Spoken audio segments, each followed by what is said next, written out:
নমস্কাৰ কৰ্মচাৰী আৰু পেঞ্চনাৰৰ লগত জড়িত 5টা গুৰুত্বপূৰ্ণ খবৰ লৈ আজিৰ এই ভিডিঅ'টো আগবঢ়াইছোঁ। প্ৰথম খবৰটো হৈছে 4 মাহৰ ডিএ বকেয়া সম্পৰ্কত। বহু বিভাগে ইতিমধ্যে তেওঁলোকে প্ৰথম কিস্তি লাভ কৰিছে আৰু বহু বিভাগে কাৰিকৰী অসুবিধাৰ কাৰণে প্ৰথম কিস্তি লাভ নকৰিলে তেওঁলোকে দৰমহাৰ পিছতেই দুটা কিস্তি তেওঁলোকে একেলগে লাভ কৰিব আৰু বহুতেই প্ৰথম কিস্তি লাভ কৰিছে। গতিকে ই এটা অত্যন্ত ভাল খবৰ আৰু এইবাৰ দৰমহাৰ লগতে অতিৰিক্ত টকা লাভ কৰিব এই কথা মুখ্যমন্ত্ৰী মহোদয়ে জনাইছে যে বিষয়া কৰ্মচাৰীসকলে তেওঁলোকে এটা জনজাতীয় ভাষা শিকাটো বাধ্যতামূলক। গতিকে জনজাতীয় ভাষা কিতাপ কিনাৰ ৰচিদ দিয়াৰ লগে লগে তেওঁলোকে অতিৰিক্ত টকা লাভ কৰিব, সেই টকাটো লাভ কৰিব। দ্বিতীয়টো খবৰলৈ আহিছোঁ, আপোনালোকে স্ক্ৰীনত নিশ্চয় দেখিছে যে অসম চৰকাৰৰ যিটো minimum limit of retirement gratuity and death gratuity, retirement gratuity আৰু ডেথ গ্ৰেচুইটিৰ পৰিমাণ যাতে বৃদ্ধি কৰা হয় পূৰ্বৰ তুলনাত, তাক লৈ সদৌ অসম কৰ্মচাৰী পৰিষদৰ ফালৰ পৰা মেমৰেণ্ডাম দিয়া হৈছে আৰু চৰকাৰেও এই কথাটো যাতে এটা যোগাত্মক দিশত আগবাঢ়ে আৰু গ্ৰেচুইটিৰ পৰিমাণ যাতে বৃদ্ধি কৰে তাক লৈ নতুন বছৰত আশা কৰা হৈছে ৰিটায়াৰমেণ্ট গ্ৰেচুইটি আৰু ডেথ গ্ৰেচুইটিক লৈ। অন্য এটা ভাল খবৰ, জানুৱাৰী মাহত 3% পুনৰ ডিএ আৰু ডিআৰ বৃদ্ধি হ'লে 56% বৃদ্ধি পাব। এতিয়া আমি বৰ্ধিত হাৰত 53% হাৰত ডিএ আৰু ডিআৰ সমূহ লাভ কৰি আছোঁ।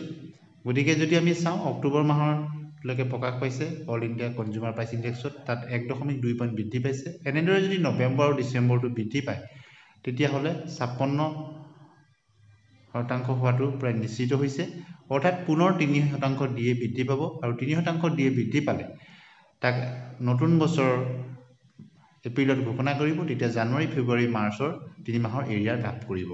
অন্য এটা খবৰলৈ আহিছোঁ যে অসম চৰকাৰৰ কৰ্মচাৰীসকলৰ ক্ষেত্ৰত যি GIS কটা হয় তাৰ পৰিমাণটো যাতে বৃদ্ধি কৰা হয়, তেতিয়াহ'লে কৰ্মচাৰীসকলে তৃতীয় আৰু চতুৰ্থ বৰ্গৰ যিসকল কৰ্মচাৰী তেওঁলোক উপকৃত হ'ব পাৰিব। যদি অলপ পইচাটো বেছিকৈ কটা হয় তাক লৈ অনুৰোধ জনোৱা হৈছে সন্থাৰ ফালৰ পৰা। আৰু অন্য এটা খবৰলৈ আহিছোঁ, 2025 বৰ্ষৰ চৰকাৰী বন্ধৰ তালিকা সংশোধন। ৰাজ্য চৰকাৰে আগন্তুক বৰ্ষৰ বাবে 6 ডিচেম্বৰত ঘোষণা কৰা চৰকাৰী বন্ধৰ তালিকাখন কিছু সংশোধন কৰোৱা হৈছে। সংশোধিত অংশ নতুনকৈ প্ৰকাশ কৰিছে ৰাজ্যৰ সাধাৰণ প্ৰশাসন বিভাগৰ আয়ুক্ত সচিবে প্ৰকাশ কৰা এই তালিকা অনুসৰি ৰাষ্ট্ৰীয় পৰ্যায়ৰ বন্ধৰ সৈতে সমন্বয় ৰক্ষা কৰা হৈছে। সংশোধনৰ জৰিয়তে কিছু সংশোধন কৰা হৈছে। কি সংশোধন কৰা হৈছে?